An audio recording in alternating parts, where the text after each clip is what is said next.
Nós, nesse tempo, começamos a ter assim, alguma ação maior. Eu fui convidada a ser de uma equipe que fazia uma publicação que chamava Ação Urgente.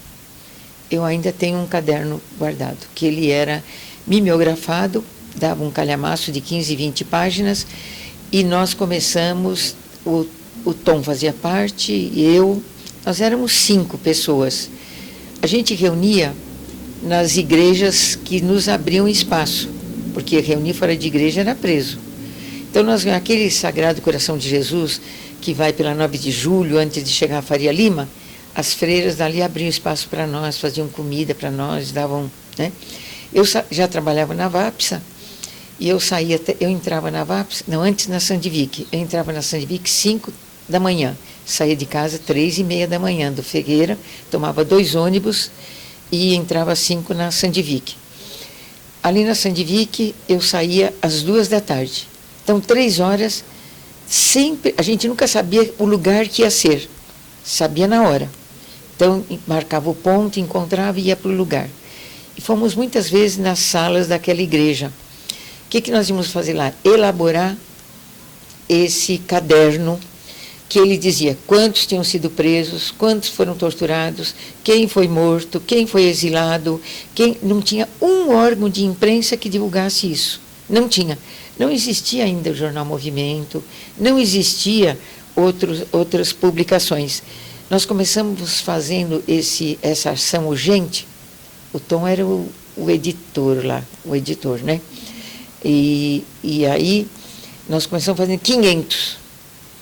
Levava 2 meses para distribuir pelo Brasil inteiro, de mão em mão, Brasil inteiro. Depois, nós tivemos que passar para 400. Depois, diminuir para 300. Quando chegou em 200, não tinha mais um mimeógrafo que pudesse rodar. Tudo já tinha sido preso. Tudo já tinha sido preso pela repressão da ditadura. Aí o que acontecia? Os padres franceses do Butantã pegavam o texto nosso, punha escondido numa porção de livros, de material que eles mandavam para a França, era rodado na França e voltava no meio de alimentos para os pobres. Vinha 200 publicações desse texto, desse caderno. De novo, a gente levava 2 meses para distribuir no Brasil inteiro. Chegava em Pernambuco, chegava no Ceará, chegava em todo canto, mas de mão em mão, não podia pôr no correio. O correio ia dar um monte de prisão. Quem fosse colocar no correio, quem fosse, né?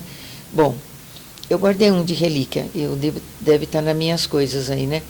Mas depois disso, dessa publicação dos 200, foi indo, que a coisa apertou mais, começou com o ato 5 de 1968. Em 1970, vieram pedir uma ajuda, porque nós éramos apoio para a AP. Eu não contei que em 1968, esse grupo jovem e esse grupo da Ação Popular, da Ação Urgente, que fazia Ação Urgente, foi apoio para as greves pela pessoa do Tom, que o Tom organizava os padres de Belo Horizonte, do Rio e de São Paulo.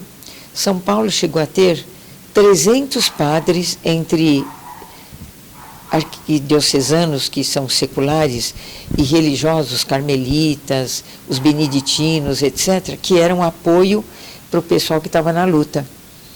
Acolhiam as famílias que tinham pessoas presas, ajudavam no recurso para a sobrevivência dos que estavam clandestinos, o Tom era um.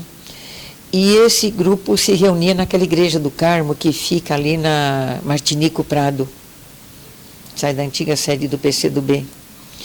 Eles reuniam ali, reuniram até um tempo, até que baixou a repressão, prendeu uns 20, 30, não teve mais condições de reunir ali. Aí reuniam em chácara dos colégios das freiras, né?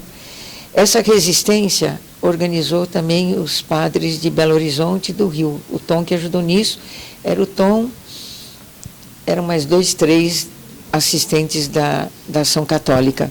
Tom é Antônio Almeida Soares, que era assistente da JOC desde 57 em Botucatu, e que já em Botucatu ele desenvolvia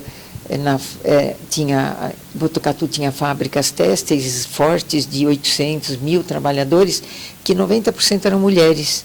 E eles organizavam as bases da Juventude Operária Católica. Então ele se ordenou, ele optou por esse trabalho com os operários e as operárias. Eles organizaram essa base de operários dentro da fábrica, em Botucatu. Até que os patrões foram procurar o bispo e disseram, olha, esse padre está incomodando muito. Ele vai lá dentro da fábrica organizar o pessoal? E aí, por aumento de salário, por melhores condições de vida, melhores condições de trabalho. E aí o bispo transferiu ele para Garça. Mas como ele era muito estudioso, muito sério, ele foi promovido a Monsenhor. Monsenhor. Eu tinha que usar aquele negocinho vermelho, que ele não usava, ele nem usava batina. Depois, em 58 a 60, ele foi ampliando o trabalho dele e se tornou assistente regional do estado de São Paulo, da JOC. Foi liberado lá da paróquia. Depois se tornou assistente nacional. Por isso que ele fazia